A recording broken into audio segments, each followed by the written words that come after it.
평화의 집짓기 12가지 이야기 최고의 의사.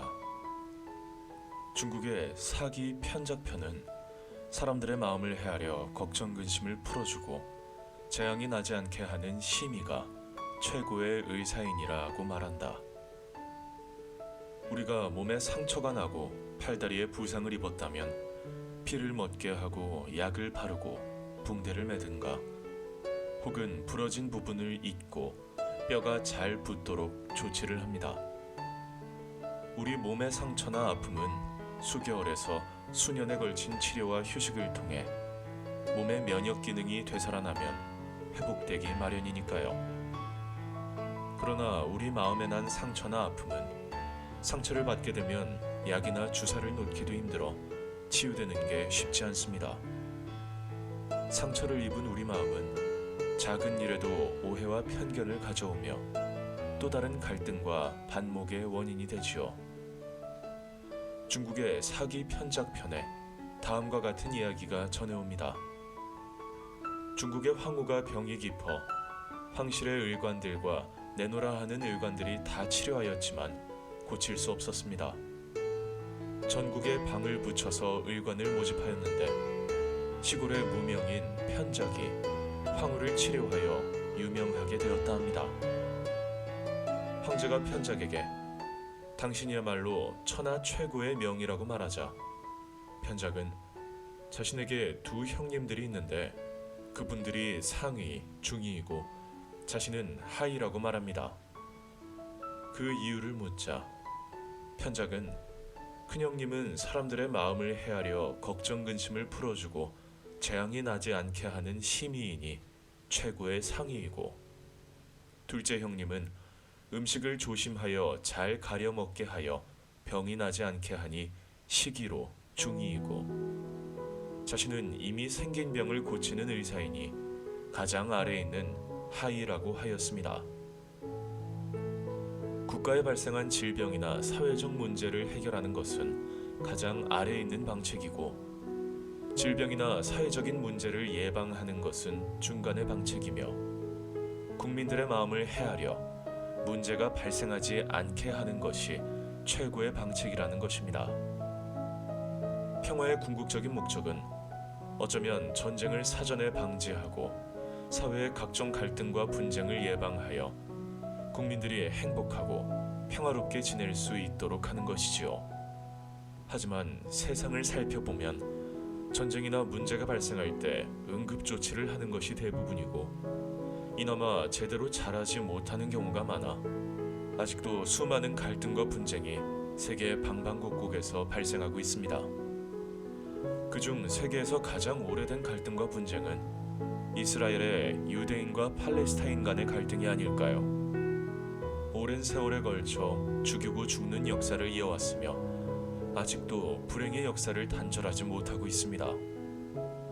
서로의 마음속에 있는 증오와 분노로 인한 상처를 치유하기는커녕 잊어버릴만 하면 서로의 상처를 다시 후벼파면서 악화시키고 있습니다. 그런데 세계 2차 대전 당시 독일은 유대인을 가스실에 보내 300만 명 이상을 집단적으로 학살하였습니다. 유대인들에게 독일인은 오랜 역사에 걸친 적인 팔레스타인보다 더 철천지 원수임에 틀림없지요. 이러한 유대인의 아픔을 독일인은 어떻게 사과하고 그들의 마음을 치유했는지 들어보셨는지요? 한반도에서는 3년간에 걸친 전쟁으로 인하여 남한과 북한, 그리고 미국과 북한은 70년이 지난 지금도 적대 관계를 청산하지 못하고 있습니다. 한국전쟁은 수백만 명의 사상자를 야기했고 그 아픔과 상처는 아직도 진행되고 있습니다. 어떻게 하면 수백만, 수천만 명이 가진 아픔을 어루만질 수 있을까요? 내가 먼저 그 상처를 치유하는 자가 되어야 하지 않을까요? 치유자, 스스로 고통을 짊어지고 가는 자, 자신의 고통을 세상의 고통과 동일시하는 자, 고통을 견뎌내며 세상에서의 소명을 찾아가는 자, 아픔을 단련으로 여기며 묵묵히 나아가는 자, 얼굴은 인내와 고통을 이겨낸 자의 모습. 눈빛은 세상에 굴하지 않고 동정어린 자비의 빛이 가득하고, 손길은 따스하며 만져주면 곧 나을 듯한 기운이 넘치고, 발걸음은 세상 어디라도 부르면 달려가는 굳건한 건강. 나와 가족의 고통을 통해 자아 완성과 세상과의 화해를 이루려 노력하는 자. 모든 게 내 뜻이 아닌 하느님의 뜻을 우선시하는 자. 억지로 만들기보다 순리대로 풀어가는 자. 한 개인의 아픔을 온 세상의 아픔으로 여기는 자. 고통을 통해 세상의 빛을 찾아가는 자. 그런 자가 바로 세상을 치유하지 않을까? 평화의 집짓기 12가지 이야기에서 최고의 의사에 대해 이야기해 드렸습니다. 다음 시간에는 푸에블루호 사건에 대하여 이야기해 드리겠습니다. 오늘 하루는 함께하는 사람의 마음을 헤아려 보는 시간을 나름대로 가져보면 좋겠습니다.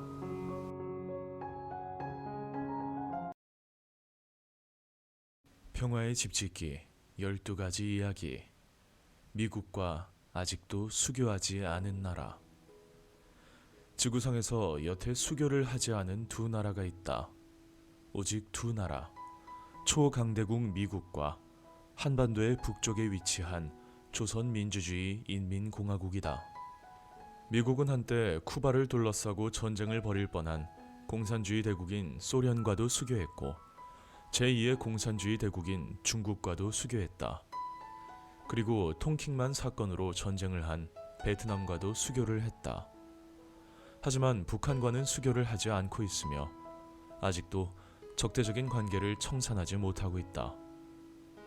한국은 공산주의 국가인 소련과 수교를 했으며 중국과도 수교를 했다. 중국과의 무역 의존도는 미국을 초월한 지 오래되었다. 그런데 미국과 북한은 아직도 적대 관계를 청산하지 못하고 있는데 그 이유가 궁금하지 않은가?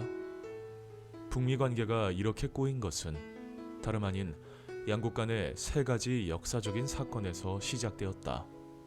1950년 6월 25일, 북한은 일명 조국 해방전쟁이란 기치 아래 38선 남쪽을 침략하여 삽시간에 서울을 점령하고 남쪽으로 밀고 나갔다. 나라를 잃을 위기에 처해진 대한민국은 미국을 비롯한 유엔의 자유주의 우방인 대한민국을 지켜달라고 호소하였고, 유엔군은 한반도에 군대를 파병하여 인천 상륙작전의 성공과 더불어 압록강 유역까지 진격하였다. 중국군이 투입되자 메가더는 모든 통신수단과 모든 시설, 공장, 도시, 마을을 파괴하라.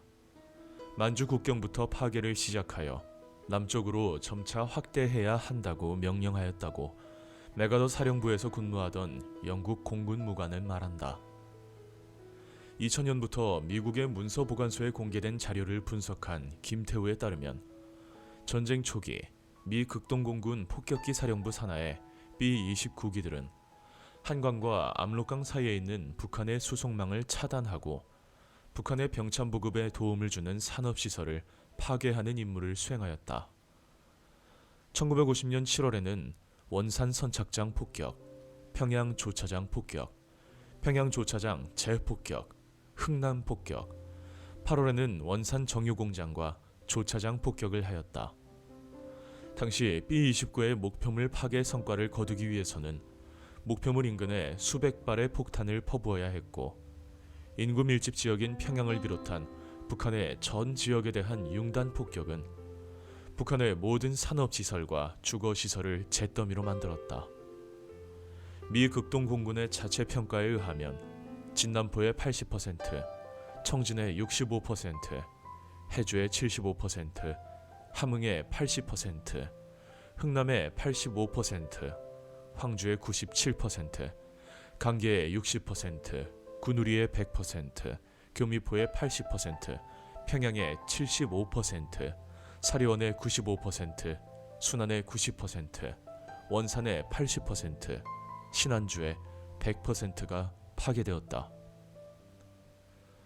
1953년 8월 작성된 극동공군 폭격기 사령부의 보고서에 따르면 한국전쟁 기간에 투하된 1만 7천 톤의 폭탄 중 1만 톤 정도가 보급지역, 즉 적 점령하에 도시와 농촌 지역인 북한과 대한민국 모두에 무차별적으로 투하되었다.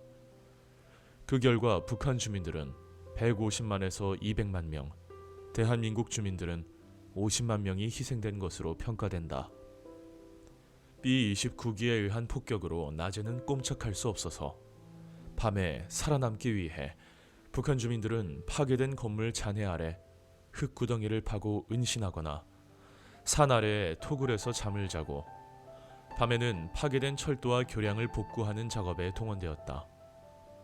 아직도 북한 주민들은 미국의 폭격에 대한 공포를 가지고 있으며 이러한 공포감은 미국에 대한 반감을 불어넣는 선전과 교육을 통해 반미 감정을 확대 재생산하고 있다. 유엔군이 압록강 유역에 다다르자 위험을 느낀 중공군 30만 명이 압록강을 넘어 유엔군을 공격하였다. 이에 유엔군과 국군은 후퇴하면서 함흥 철수 작전을 통해 수만 명의 군인과 민간인을 배로 남쪽으로 수송하지 않을 수 없었고 오늘날 휴전선을 경계로 3년간에 걸친 전쟁을 휴전한다는 정전협정을 맺었다. 이때 이승만 정권은 휴전을 거부하여 미국과 북한 그리고 중공이 휴전협정에 조인하였다. 대한민국이 휴전협정의 주인공으로 빠지게 됨으로써 이후 대한민국은 북한과의 협상 혹은 정전협정을 평화협정으로 전환할 때에 주도권을 쥘 수 없었을 뿐만 아니라 대미 예속이 강화되었고 대한민국이 군사 기지화되었으며 주한미군 주둔이 장기화하게 되었다. 이승만 정권이 내치뿐 아니라 국제관계에서도 얼마나 무능하였는지를 잘 보여주고 있는 사례 중의 하나인데 70여 년이 지난 지금도 영향을 받고 있다. 2021년 대한민국의 국방 방위력이 세계 6위권에 머물고 있지만 대한민국과 미국의 군대는 연합군이란 기치 아래 전쟁이 일어나면 미국의 지휘 명령을 받는다. 작전권이 아직도 미군에 남아있기 때문이다.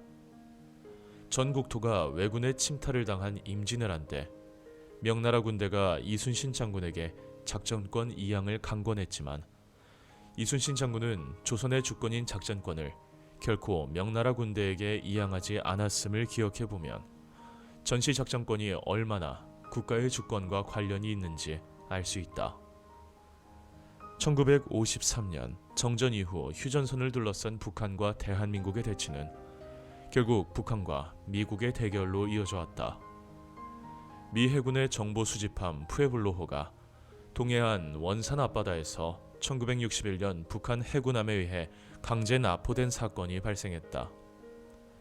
승무원 83명 중 1명이 죽고 82명이 북한에 억류되었다가 12월 23일 미국이 북한의 사과문에 서명을 한 후에야 돌려받았다. 푸에블로호는 아직도 조선시대 미국의 셔먼호가 침략했다가 격침당한 대동강변에 전시되어 있다. 세계 최강 미국의 입장에서는 미 해군이 북한에 의해 함정을 납포당하고 선원 석방을 위해 북한에 사과를 해야 했던 매우 치욕적인 사건으로 여겨진다. 미국은 북한이 더 큰 요구를 할지도 모른다고 생각했는데 북한이 영해를 침범했다고 인정하고 사과하라는 요구만을 했을 때 어리둥절했다는 이야기가 전해져 오는데 이는 미국이 그만큼 북한을 잘 모른다는 것을 말해준다. 미국과 북한이 언제 화해하여 국교를 수립할 수 있을지 궁금하며 세계 평화를 위하여 그러한 날이 오기를 기대하고 있다. 평화의 집짓기 12가지 이야기에서 아직도 미국과 수교하지 않은 최후의 나라에 대해 이야기해드렸습니다. 다음 시간에는 베트남 전쟁에 대하여 이야기해드리겠습니다. 오늘 하루는 경제대국 10위인 대한민국의 자주적인 주권에 대해 생각해보는 시간을 나름대로 가지면 좋겠습니다.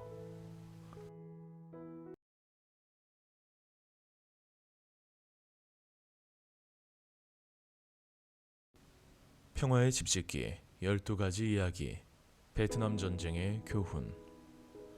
미국과 북한의 푸에블로호 사건을 살펴보았지만 미국과 북한의 악연은 이에 그치지 않는다.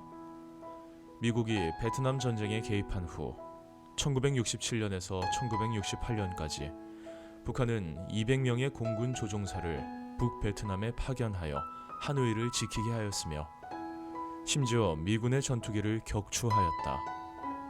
한국전쟁 당시 미군의 B-29 폭격기는 북한의 주요 도시를 폐허로 만들었다. 공습에 의한 공포를 뼛속 깊이 느낀 북한은 미군의 폭격으로 고통받고 있는 북베트남과는 공산주의 이념을 공유하고 있는 동지이므로 미군 폭격에 의한 피해자란 경험을 공유하면서 뜨거운 형제를 느껴 북베트남에 공군을 파견하여 도움을 주었다. 북한의 이러한 행동은 한국전쟁 당시 미군의 폭격에 대한 원수를 갚는다는 마음을 상당히 갖고 있었다고 생각해도 큰 무리가 아닐 것이다. 그런데 북베트남과 이처럼 끈끈한 관계를 맺고 있던 북한은 북베트남과 베트콩을 돕기 위해 누구도 상상치 못한 일을 거행한다. 한반도에서 안보 위기를 일으켜 당시 대한민국의 베트남 파병 확대를 저지하려 했다. 1964년 통킹만 사건을 계기로 미국은 베트남 전쟁에 개입하게 되었지만 반전운동의 확산으로 추가 파병이 어려워지자 주한미군의 베트남 파병을 고려한다.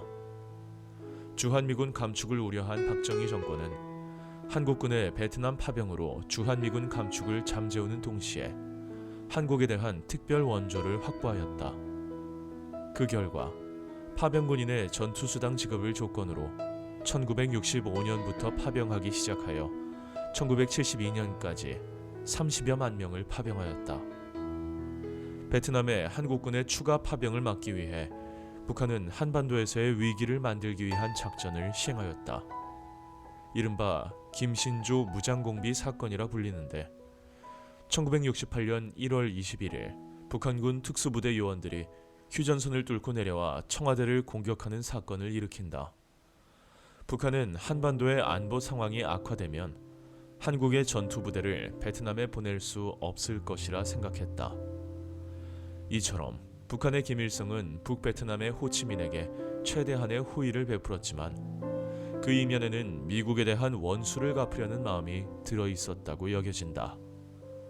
한편 대한민국은 주한미군의 베트남 이동을 막음으로써 미군을 중심으로 한 안보를 강화하는 한편으로 미국의 경제적인 지원을 받기 위해 1973년 3월 철수할 때까지 4차례에 걸쳐 32만 5천여 명의 한국군을 파병하였다.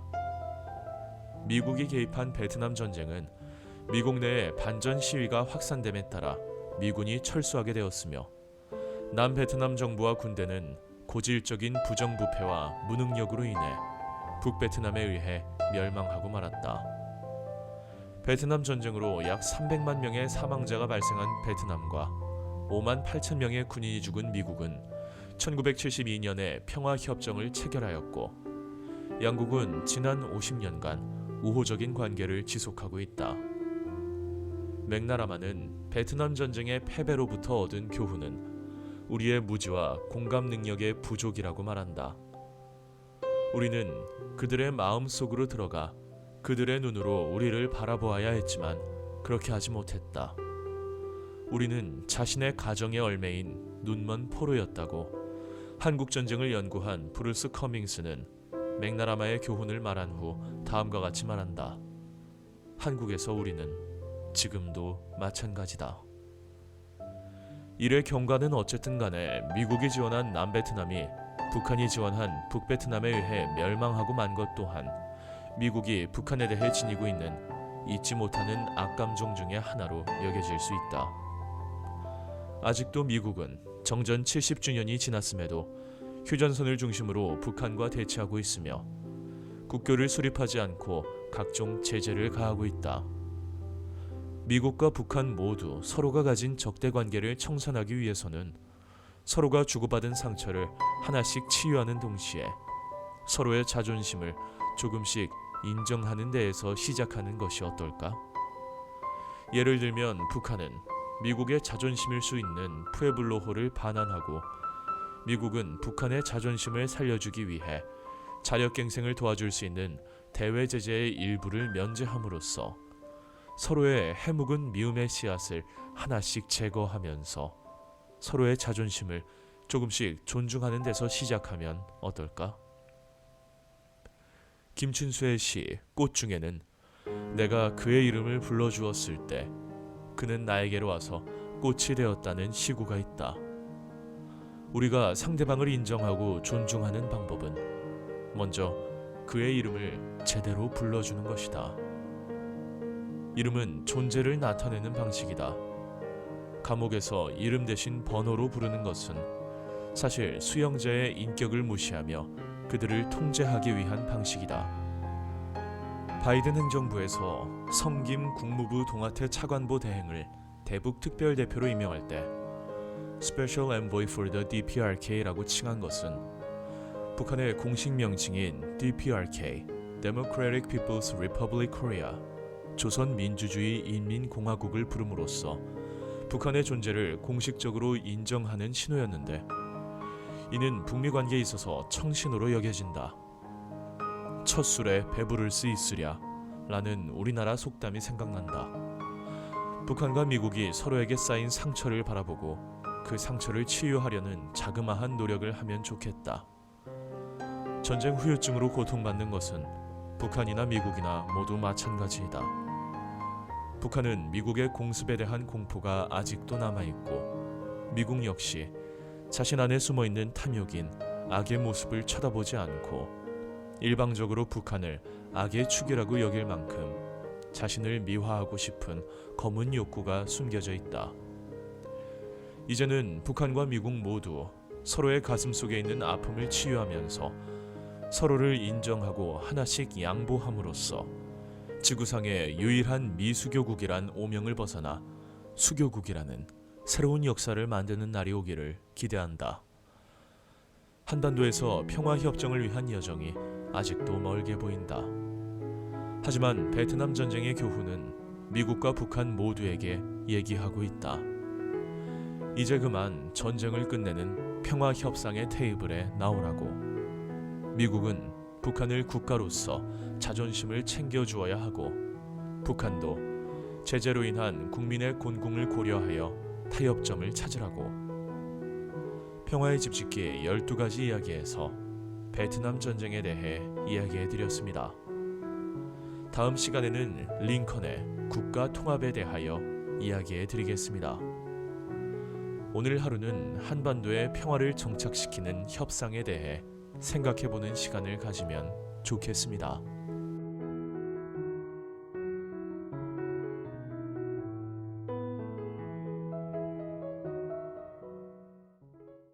평화의 집짓기 12가지 이야기.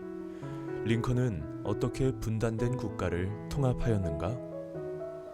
근현대의 역사에서 다양한 국가 위기를 타개한 역사적인 인물과 사례를 살펴보면 앞으로 다가올 위기를 해결할 수 있는 교훈을 얻게 된다. 어린 시절 읽어보았던 링컨 대통령. 통나무집에서 자라난 가난한 소년이 미국의 대통령이 되어 노예 폐지 제도로 인해 발생한 남북전쟁을 통합하여 노예 해방을 선언하고 또 남북전쟁에서 마침내 승리하여 갈라진 남북을 통합하였다는 링컨의 이야기를 들려주고자 한다. 어릴 때 한반도에서 남북한이 서로 총을 겨누고 전쟁을 했다고 들었지만 우리는 불행하게도 아직도 남북한으로 나뉘어 전쟁 상태에 있다. 하지만 세계에서 가장 잘 사는 나라 초강대국 미국이 남과 북으로 나뉘어 전쟁을 하고 수백만 명의 사람들이 죽었다는 이야기를 들었을 때 잘 믿기지 않았다. 미국에 유학하던 시절 중북부 오데호 연안의 미시간, 일리노이, 위스콘신이나 미네소타주에서는 남북 갈등의 흔적을 별로 볼 수 없었지만 남부로 가보면 예전 남북은의 깃발을 집이나 상점에 달고 있는 경우도 볼 수 있었다. 미국 남북전쟁이 일어난 지 100여 년이 지난 지금도 남부와 북부의 주에는 그 상처가 완전히 치유되지 않고 사람들의 가슴 속에는 적대감과 멸시의 감정이 여전히 남아있는 것 같다. 미국이 어쩌면 남부와 북부로 나눠져 분단된 두 개의 나라로 존재할 뻔했지만 그 위기를 극복하고 남부와 북부 미국인들의 상처를 어느 정도 치유할 수 있었던 것은 아브라함 링컨 대통령의 탁월한 지혜와 지도력 덕분이 아니었을까? 바람과 함께 사라지다라는 영화로 우리에게 친숙한 미국의 남북전쟁은 노예제도가 발단이 된 미국 역사상 가장 참혹한 전쟁으로 군인 62만 명과 무수한 민간인들이 죽었다. 북부 남성 중 20에서 45세 연령의 약 10%가, 남부 백인 남성 중 18에서 40세 연령의 약 30%가 사망했다. 가난한 통나무집에서 학교도 제대로 다니지 못한 링컨은 독학을 통하여 변호사 자격 시험에 합격하였다. 링컨은 미국 역사를 공부하면서 독립선언문에 있는 모든 사람은 태어나면서부터 평등하며 생명, 자유, 행복을 추구할 권리를 갖고 있다는 글자 그대로를 자신의 삶의 체험을 통하여 믿었다. 그리고 1857년 드레드 스콧 사건에서 대법원은 노예 금지가 헌법에 나와 있는 사유재산권 보장에 어긋나기 때문에 국회는 어디서도 법으로 노예 제도를 막을 수 없다는 판결을 내렸다. 이에 링컨은 대법원의 결정을 존중해야 한다면서도 드레드 스콧 사건의 판결은 엄연히 잘못된 판결입니다. 그동안 대법원이 스스로의 결정을 뒤집은 경우가 몇 번 있었습니다. 이번 판결도 대법원이 모든 방법을 다해서 스스로 취소해야 합니다라고 주장하여 노예제도 폐지론을 대표하는 연설가로 손꼽히게 되었다. 1861년 3월 4일 에이브러햄 링컨이 대통령에 취임하기 전 엘라베마주 몽고메리에 모인 7개의 남부주 대표들은 새로운 정부를 세우고 새로운 헌법을 제정하여 합중국에서 분리 독립하겠다는 결의안을 통과시켰다. 그리고 전 미시시피 상원의원인 제퍼슨 데이비스를 아메리카 연합국의 임시 대통령으로 선출했다. 이 시기 공화당은 극단적인 의견 대립으로 사분오열되어 있었다. 국가적인 총체적인 위기를 타파하기 위해 링컨은 신생 공화당에 속한 모든 정파, 즉 옛 휘그당, 자유토지당, 노예제도를 반대하는 민주당, 보수파와 급진파의 연합, 강경파와 온건파의 연합을 내각에 포함시켰다. 특히 가장 중요한 국무부, 재무부와 법무부의 수장에는 주 경쟁자였던 윌리엄 수어드, 세먼 체이스, 에드워드 베이츠를 각각 선택하였다.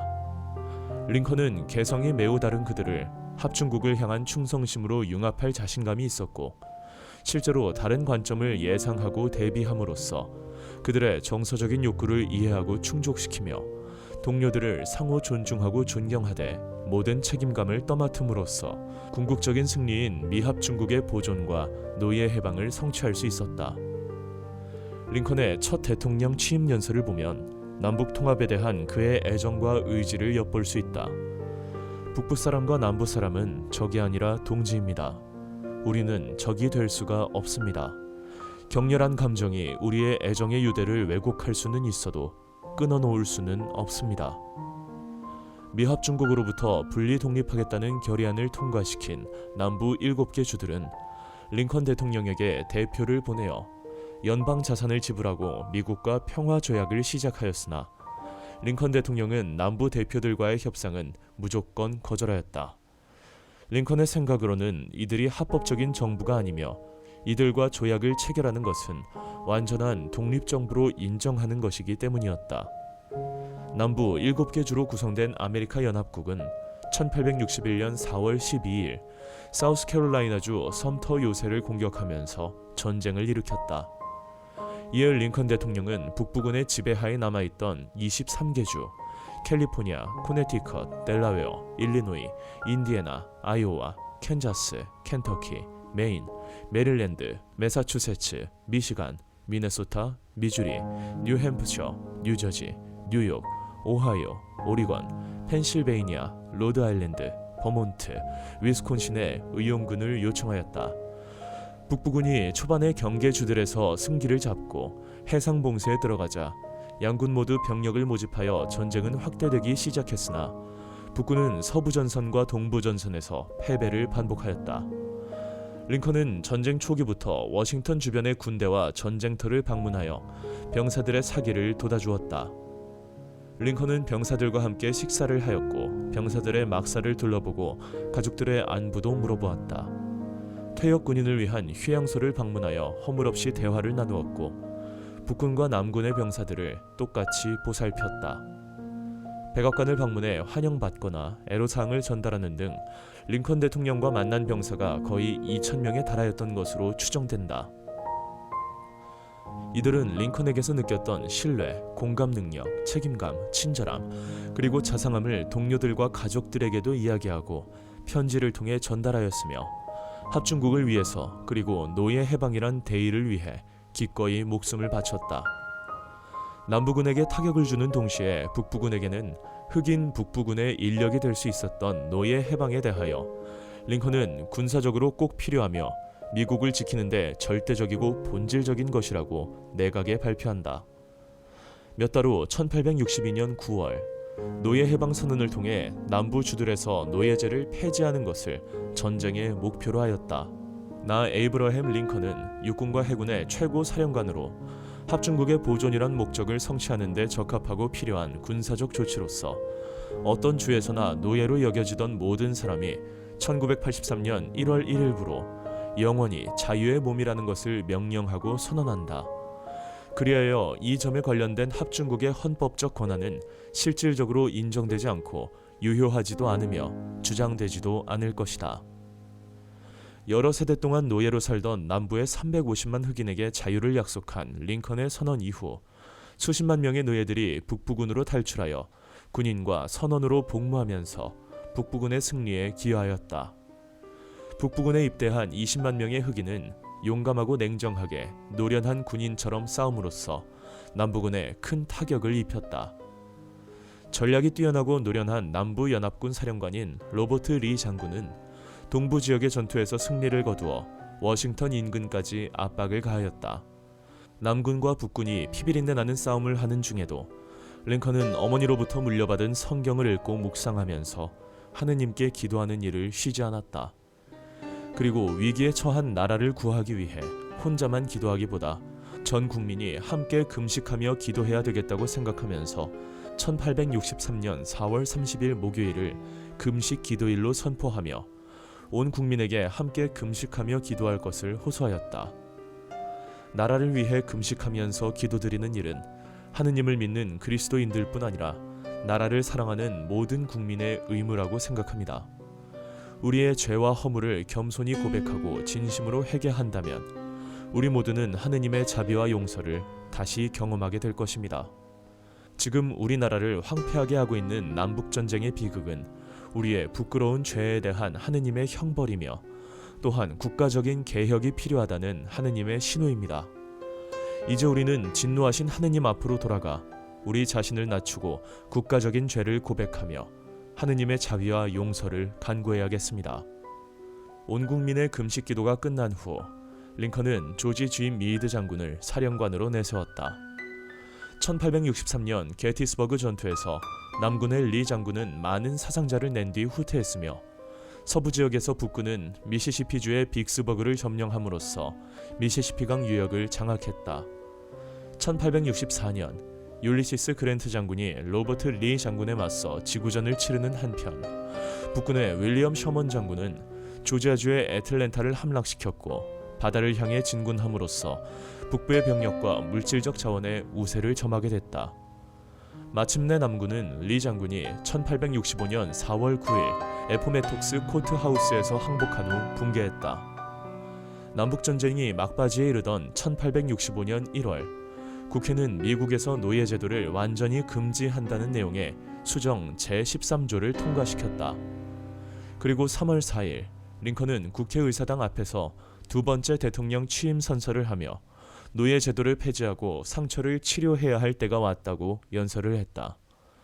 아무런 원한도 없이 모든 이들에 대한 연민만을 지닌 채 신의 뜻 그대로 올바른 것에 대한 확신을 품은 채 우리의 할 일을 다하기 위한 몸부림을 멈추지 맙시다.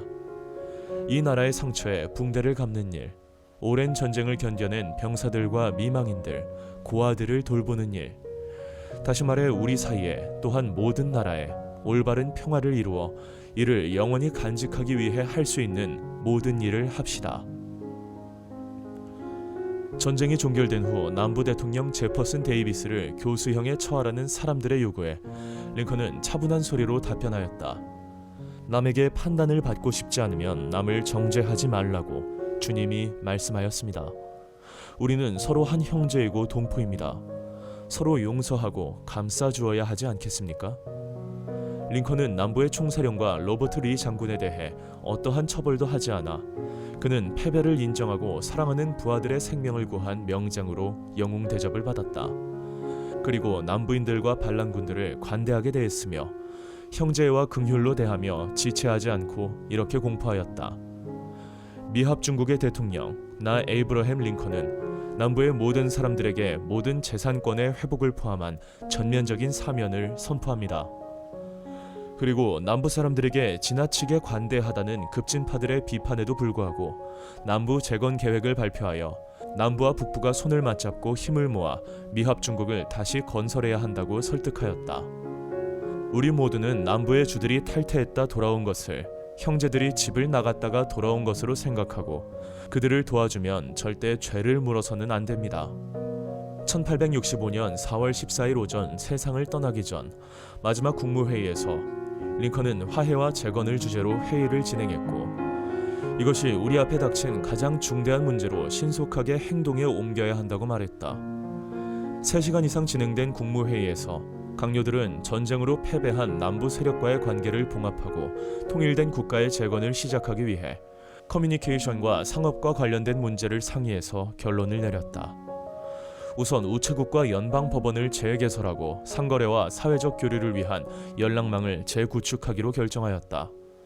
링컨은 남부의 사람들을 편하게 하라고 거듭거듭 주문했으며 이를 위해 재건 과정은 단계적으로 시행하고 주변을 둘러보면서 신중하게 진행할 것을 제안하여 국무위원들도 모두 만족하였다.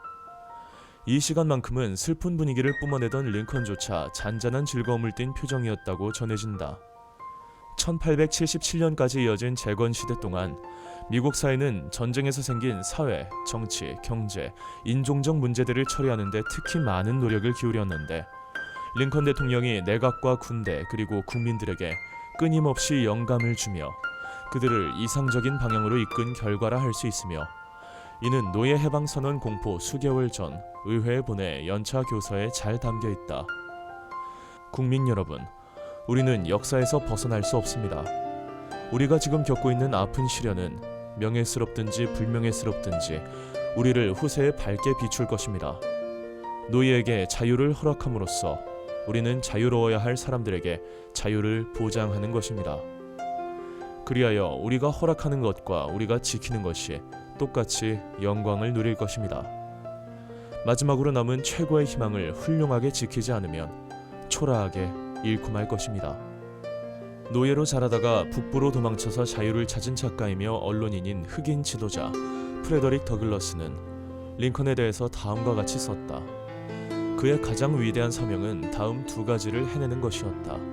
첫째, 나뉘고 파괴될 위기에서 조국을 구하는 일. 둘째, 노예 제도라는 어마어마한 죄악에서 조국을 해방시키는 일. 그의 능력을 고려하고 그의 앞에 놓인 엄청난 사명의 무게를 헤아리고 목표를 이루기 위한 적합한 수단들을 따져보고 목표 자체를 근본부터 되짚어봤을 때 전능한 신이 링컨보다 이 일에 더 딱 맞는 사람을 보낼 수는 없었을 것이다.